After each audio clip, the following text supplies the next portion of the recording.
नमस्ते, मैं सौरभ हूँ। आप देख रहे हैं दी लल्लन टॉप। इरफान पठान किसी जमाने में अगला कपिल देव कहा गया इंडियन क्रिकेटर। इरफान का करियर बहुत तेजी से शुरू हुआ था। स्विंग बॉलिंग में उनका कोई तोड़ नहीं दिखता था, लेकिन फिर उनकी बैटिंग के साथ प्रयोग शुरू हुए और धीरे धीरे वो इंडियन क्रिकेट टीम से दूर होते चले गए। ऑस्ट्रेलियन कोच ग्रेग चैपेल को उनके करियर में आई गिरावट का जिम्मेदार माना जाता है, लेकिन अब पठान ने इस मुद्दे पर बड़ा खुलासा किया है। पठान ने कहा है कि उन्हें बैटिंग ऑर्डर में ऊपर भेजने में सचिन तेंदुलकर का बड़ा रोल था। पठान ने पहली बार 2005 में श्रीलंका के खिलाफ नागपुर वनडे में नंबर 3 पर बैटिंग की थी। इस मैच में उन्होंने सिर्फ 70 गेंदों पर 83 रन कूट दिए थे। भारत ने यह मैच 152 रनों से जीता था। इसके बाद पठान की बैटिंग से टीम को ज्यादा ही उम्मीदें हो गई। कहा जाता है कि बैटिंग पर ज्यादा ध्यान देने के चलते पठान का फोकस बॉलिंग से हट गया था। इसके पीछे ग्रेग चैपेल को जिम्मेदार बताया जाता है, पर पठान ने खुद इस मसले पर बात की है। पठान ने कहा है कि विवादास्पद कार्यकाल के चलते चैपेल को टारगेट करना आसान है। रौनक कपूर से बात करते हुए उन्होंने कहा, मैंने रिटायरमेंट की घोषणा करते वक्त भी कहा था, जो भी ऐसा कहते हैं कि ग्रेग चैपेल ने मुझे ऑलराउंडर के तौर पर नंबर 3 पर भेजकर मेरा करियर बर्बाद कर दिया। दरअसल ये सचिन पाजी का आइडिया था। उन्होंने ही राहुल द्रविड़ को मुझे नंबर 3 पर भेजने की सलाह दी थी। उन्होंने कहा था, इरफान के पास छक्के मारने की ताकत है, वो नई बॉल और फास्ट बॉलर्स के खिलाफ भी अच्छा खेल सकता है। यह पहली बार श्रीलंका के खिलाफ ट्राई किया गया जब मुरलीधरन अपने चरम पर थे।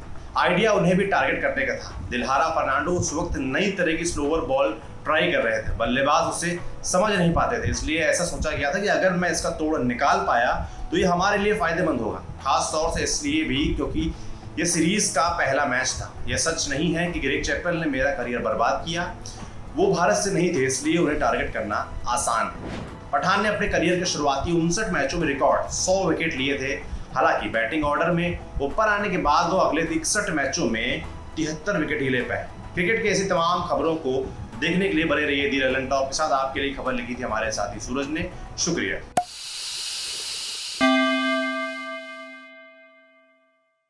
दी लल्लन टॉप मतलब आपकी खबरें पढ़ने का एक्सपीरियंस बदलने वाली वेबसाइट। YouTube और Facebook पर भौकाल काटने के बाद अब बारी है ऐप की। लल्लन टॉप ऐप जो लॉन्च होते ही कुछ ही घंटों में बन गया था नंबर 1। प्ले स्टोर से एंड्रॉयड ऐप इंस्टॉल कीजिए और जुड़े रहिए लल्लन टॉप खबरों से। अब एक ही जगह पर मिलेंगे पॉलिटिकल किस्से, लल्लन टॉप शो, चुनावी कवरेज, पड़ताल और आसान भाषा में। पाइए लल्लन टॉप की वीडियो सबसे पहले, फेसबुक और यूट्यूब से भी पहले। खबरें और वीडियो का आपको मिलेगा नोटिफिकेशन। बड़ी खबर हो या फिर हो किससे, सब आपके फेवरेट सेक्शन आपको हैं बताने। इतना ही नहीं, क्रिकेट मैच का स्कोर और इलाके में मौसम का जोर भी जानिए। आज ही गूगल प्ले स्टोर पर जाइए और दी लल्लन टॉप ऐप इंस्टॉल कीजिए।